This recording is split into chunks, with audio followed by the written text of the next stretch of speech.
Hello, it is Friday, May 22nd, and I worked today, and it was a very interesting day because I ended up having to work with COVID-19 patients that have recovered from COVID-19. I'm an interpreter, so some of them are just Spanish speaking. A little shocking because you keep hearing about the long-term repercussions of this disease, and wow, you really do not want this disease, because if you get one of these after effects, it's just absolutely devastating. So I can't disclose details, but to give you an idea, I'm 54, so one of the people that I was working with is younger than me by about 10 years. And the way COVID affected this person wasn't in the respiratory, it was in the brain, and caused swelling, also developed blood clots, which caused a massive stroke. And so this person has been in the hospital for over a month and a half, dealing with recovering from COVID. Finally, he's had multiple tests. He's clear of the disease, but he ended up getting a stroke because of COVID. He had no other reason to have. He had slightly high blood pressure, but not enough to cause a stroke. But the disease made the stroke happen, and so it's related to it. And now this person's incapacitated, and maybe 6 months worth of recovery, and he may not gain all the motor function of his body. And in their 40s. And this person was actually, you could tell, was very healthy, very strong, because he had to let, only half of his body's functioning, but he could literally pull himself up just by the one side of his body. But the other half of his body, that's how strokes work, was completely numb, with no strength, no motor skills. Is just shocking.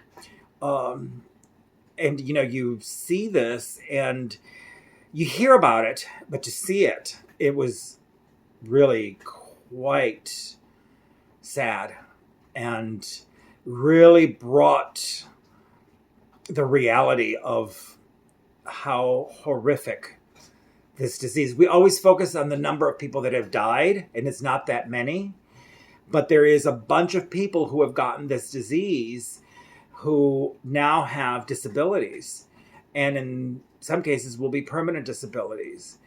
And because it's affecting the body in different parts, as I say, this person didn't get the problems with the breathing, but ended up with basically COVID-19 stroke, and massive stroke. So truly, truly sad.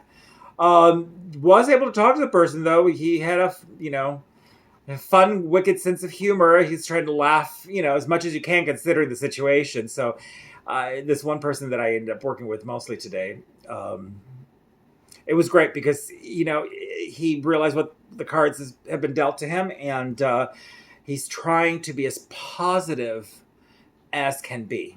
As positive as can be. So good for him. But yeah, so this is something that we don't really think about or focus on as much. And this just really brought it home how horrifying this disease actually is. And even though he's, cleared the virus now, we still, of course, had to be treating him with, all kinds of protection. And he has not been able to see his family because they are not allowing visitors into the hospital. We were going to try to arrange so that he could see his children through a window, because he hasn't been able to see his children, and arrange it so they could talk on the phone while looking at each other through the window. Yeah, he knows he physically can't even stand, so hugging his children would be very difficult.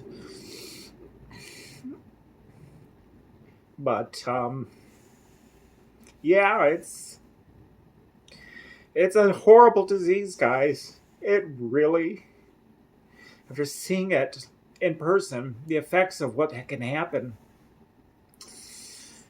just, I'm looking at somebody who's younger than me, in much better physical shape than me, whose life is devastated. And his comment that the worst bit has been not being able to see his wife and his kids because of he's had to be in such isolation. So, but we were making arrangements, so he'll be able to see his daughter tonight through, and his son and his wife through a window, because they've not seen their dad either. I mean, they've communicated via smartphones, but it's still not the same as seeing the person live. Anyway, but that's really all my news today. It was an intense, very long day because they had me there all day. There's lots of patients, and they need the help at the hospital. So that's why I was brought in, because they've got so many people with this disease, and that are trying to recover from the aftermath of the disease, that are still hospitalized, and they're just short on staff. And so they needed somebody that was bilingual, who has medical knowledge, which is me. So some medical knowledge. I mean, I'm not a doctor or a nurse, but I had to take a medical test in order to do the kind of job I do. So I have some medical knowledge. So yeah, they were very happy to see me. They were like, "Oh my God, you've been a lifesaver for us." And they could use medical terms, and I understood what they were talking about. So it helped them, and it helped me be able to explain the stuff in more simple language to the person, because he's not a doctor. So anyhow, but yeah, it's something that will haunt me after seeing it today. But God bless the nurses and the doctors that are dealing with it day in, day out. I'm supposed to now go back next week, so they're trying to schedule me as much as possible to help out. So I'll gladly do it, because this is needed. It is needed. Anyway, please like, subscribe, ring the bell for notification, and I hope everybody has a good Memorial Day weekend. I might end up working this Memorial Day weekend at the hospital. So anyway, I hope all of you have a wonderful evening, and if you see this tomorrow during the day, morning or afternoon, and please be safe. Wear your masks. Use hand sanitizer. I know we now know that it isn't as communicable by touch. That doesn't mean it's completely safe, but it's much safer than they thought. But now we know masks are the de rigueur, that you must wear masks. This is the most imperative, important thing you can do, guys.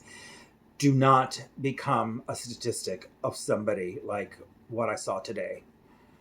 Because, as I say, these are not the people that are dead.